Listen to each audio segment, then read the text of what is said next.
Hey guys, happy Saturday to you all. I wanted to pop on and make a video. I've had yet another busy work week and just haven't had time for dolls, so to speak. Struggle is real. It is what we all struggle with if you're still working, whatever your work schedule is. It's very hard to designate time if you're very busy during the work week. Yes, technically, hi, sweet girl. Hi, Ruby. There's my sweet girl. She doesn't like to be without me for very long. She's probably gonna find a spot up on her couch. And over here, this is my green velvet couch that I talk about. It's technically Rue's couch. She inhabits it. It's her space. It's where she hangs out while I'm working every day. So she's gonna find a spot there. And I'm gonna just chat with you guys.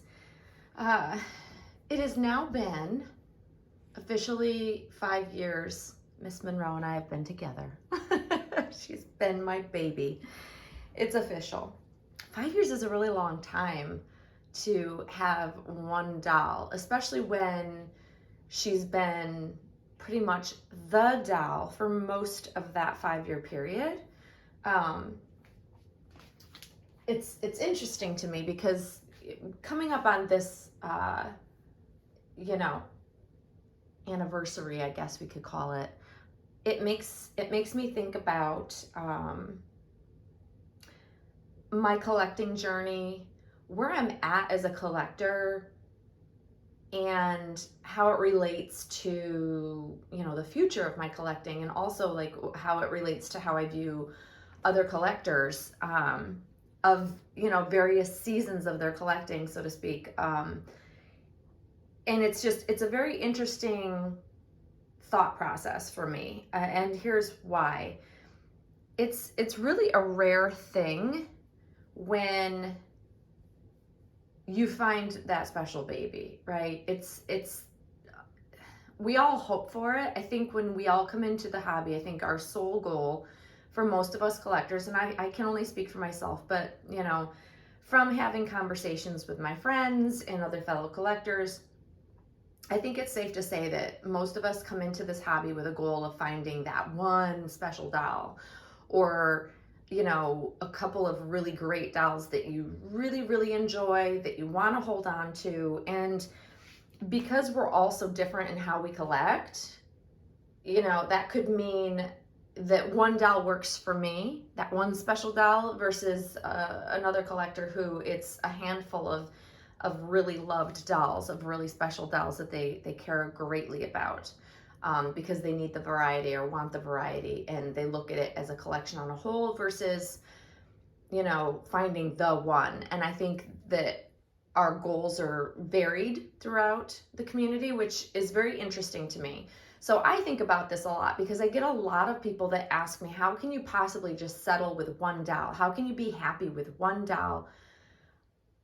And it's a very good question. It's a very valid question, I think, because I've asked myself the same thing, because I would have never dreamt coming into the hobby, 20 plus years ago, that I would have ever settled with one doll and stopped buying.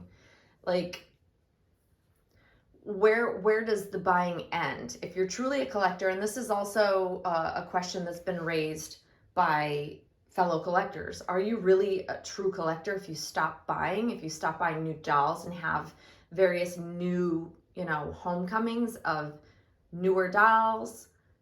It's a very good, interesting question. And it begs a review and a dive into, I don't know, I tend to go, down these rabbit holes of topics, because I think that for the most part, I am an enigma in the sense that I am very content with one doll. I think that I've experienced, what it boils down to, I've had just about enough of variety of dolls, experiencing different artists' work, experiencing different mediums over the years that many newer collectors wouldn't necessarily understand, or haven't actually experienced, because not many people have had the, you know, experience of having a one of a kind clay sculpture. They're so not the in thing to collect right now, and they probably never will be again, unless that's, you know, like your avenue of collecting and you want polymer clay. They're very breakable, they're very delicate, they're hard to keep in pristine condition in terms of all other, you know, mediums if you're comparing them. So many collectors honestly have never experienced a one of a kind clay sculpted doll. I have, because I came into this hobby so early. Um, I've also been able to experience other variations that came from, you know, clay sculptures. And then it evolved into mostly vinyl for the longest period of time. Vinyl was it, until silicone as a medium was figured out, where artists really were able to create a really good product. And I've grown and experienced all of these mediums, all of them, as they kind of came into the hobby, as they evolved, as the hobby grew. And a lot of newer collectors just haven't had that kind of experience. And there's nothing wrong with that. It has nothing to, it's just, this is not me being judgmental of, oh, this is why I do this and this is why they don't do. This is just an explanation of how I've gotten to the point where I can explain how I'm content with one, for the most part. I think that for me, because as a collector, we can only speak for ourselves and our own experience, and everybody's experience is very different. It's very easy to look at other collectors and make judgments based on what they collect, or, well, this is why, or, you know, I've had the judgment come my way of, you're not a true collector anymore because you're not bringing home new dolls. You're not buying and actually collecting. You don't have a collection if you only have one that you focus on. You know, it's easy to pass that judgment, and I can understand where that might be someone's perspective. But in my eyes, I see it differently, because I have had, and I do have a collection. I have dolls that you guys don't see. I have dolls that are put away, that are just simply in other rooms in my home, or boxed and put away safely. And I focus on, you know, either just Monroe, or, you know, Monroe and a vinyl reborn, because that's fun to dabble in that.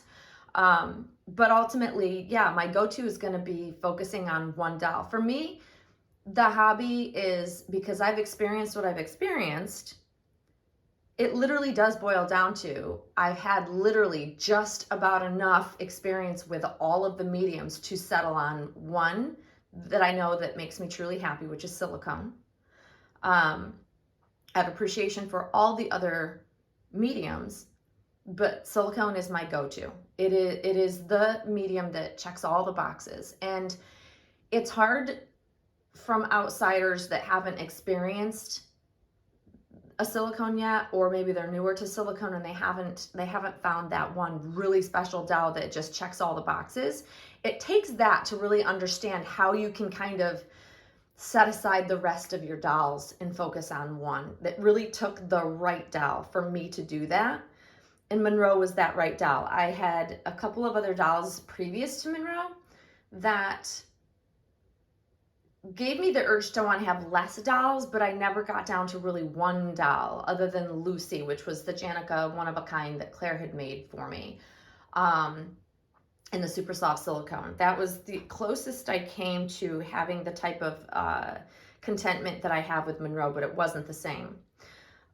So for me, it's just really, it's very interesting to how collectors evolve, and how the level of, you know, what they're looking for and how they enjoy the hobby changes when you do finally come across that really special doll. And what I'm seeing more and more of, and, you know, throughout the hobby, is that more collectors that used to just collect really high-end reborns are now experiencing some really well-made silicone dolls versus vinyl reborns. And there's something that I see clicking with them because either it's the right sculpt for them, and the combination of the right sculpt with the right painter, it checks all those boxes, that they start to view their hobby in a different way, I guess you could say.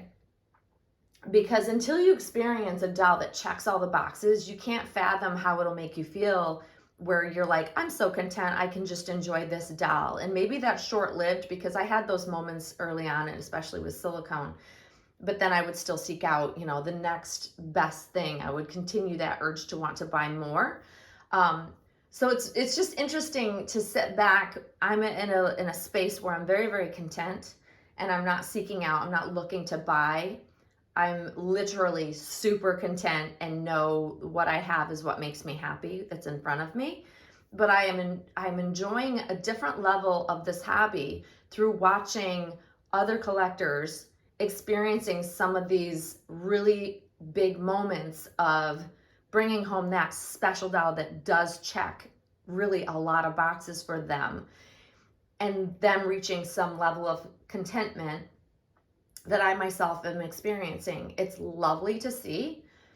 It's just another way for me to enjoy the hobby without having to bring another doll home. Will I bring more dolls home in the future? Probably. Like, I keep saying this, like, I'm content. I can't fathom, not having Monroe, but tomorrow that could change, because I'm realistic, because I know that literally in a day my feelings could change because something else really catches my eye. That has not happened yet, but I'm also aware enough about me as a collector that if that right doll came across my path, I wouldn't say never. Never say never. That's what I'm saying, I think. So it could change, but right now I'm still like, I'm at year 5, and I'm still enthralled with this baby. I literally was having this conversation with one of my friends this morning about the fact that I just took a snapshot of her yesterday. I posted it on Instagram, but it was a snapshot that I sent to my friends because I was so busy, but she looked so cute that I just wanted to capture her real quick in my busy day. And then it it did not take effort. It was a random snapshot, and sometimes that's all it takes to just go, oh, and melt your heart. And that's exactly those moments that I still have for Monroe that totally take me by surprise, because it was just, sometimes we get great shots and we have to put a lot of effort into our photos, right? They don't always turn out like what we want to, or how we envision them, but occasionally it doesn't have to be this special setup, perfect angle, perfect shot. It just happened to be a quick snapshot that literally makes me fall in love all over again with this baby. And as I continue to have these special moments, they're incredible. It makes me take a moment and step back and go, wow, I'm really, really fortunate. I feel very, very grateful that I still have that feeling that I have for her. And it comes sometimes at the most unexpected times. And I love that. I love that that I'm still experiencing that with her. She really is a special doll. And I really honestly hope that every collector out there that wants that special one to seek out and find that most realistic, the one that checks all the boxes, the right medium, it's like the perfect combination of all the things that make it the perfect doll. I want every collector to experience that. And as I see that happen amongst the community, because I'm seeing more and more of it, because I see, the vinyl reborn collectors dabbling more and more into silicone, it is lovely to see. It brings me the utmost joy to see a collector truly find that one that makes them really, really happy, that makes them feel content, that gives them the feeling that they could put away all the rest of the dolls they have or not have them at all, and they would be content. That's the level of happiness that I wish for every collector in this hobby. It's a level that I've been able to achieve, and It's the best thing ever, you guys. Yes, do I buy things at a point where I don't think that I will continue to collect at any point in time? Not at all. I will continue to collect. I will continue to bring home reborns when they cross my path and they're the right new doll. But, you know, it's in addition to, it's always going to, you know, until something changes with how I feel with Monroe, it's always going to be in addition to her, right? And it's fun to have reborns on the side, I guess you could say, because it's a different way I enjoy a vinyl reborn versus how I enjoy Monroe. That's for sure. It's just different. And I think as collectors get more into those that are getting, you know, swaying more towards the silicone part of the hobby, I think that more and more people start to understand how I've managed to get down to just one, how I've continued to enjoy just one for the length of time that I've had Miss Monroe here.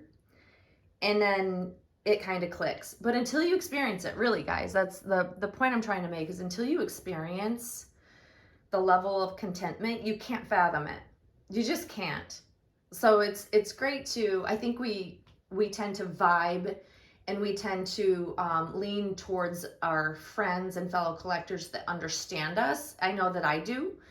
I think that's the lovely part of this hobby, is that I can connect with people that understand the feelings that I have for an inanimate object. Let's face it. It's an internal struggle. I also told my friend this morning, it's an internal struggle I have. Like, she's a work of art, but I still have such strong feelings towards her. I have such an attachment towards her, and to me, she's not just a doll. There's more to it than that. And it's a very interesting internal struggle I have with myself, let's put it that way. But it's also a wonderful feeling. And it allows me to sit back and really enjoy watching other collectors make their way through their journey of collecting and experiencing, you know, silicones and finding the right one and the special dolls. It's really incredible. There's something to be said about that, and I get a lot of enjoyment out of that. And as you know, I'm still updating my nursery. So that being said, there will be a new a nursery reveal of the updates I've made in the nursery. Those are coming. I'm still waiting for a couple of things. I didn't realize one of the items that I purchased was coming from like France. Oh, I should pay attention on Etsy where they come from. I mean, I know, because I've purchased a lot of things here and there. I don't always pay attention to where I'm buying them from, because I find what's cute and then I purchase it, right? So we don't necessarily pay attention to where it's coming from. At least I don't. But the reveal will come soon. So stay tuned for that. I've been really enjoying finding all of the little things to put it together how I envision it, you know? So that's where I'm at with that. So stay tuned, because that will be coming. It definitely will be coming soon. It's chilly here today, by the way. That's why Monroe is swaddled and, you know, has a little hat on, although she does have a romper on underneath there. And yeah, in the next couple of days and into next week, we're going to get back to hot as Hades weather here. But we've had a ton of rain and cool weather the last couple of days. But today, I think the sun will finally come out. I think it might be coming out as we speak. So then I'll be able to unswaddle her and share the cuteness that is underneath this. I love this. This is an old but very cute, very, very cute romper that I've had for years and years and years. But sometimes old is good. Anyways, guys, I hope you're having a great Saturday. I hope you enjoyed the chat.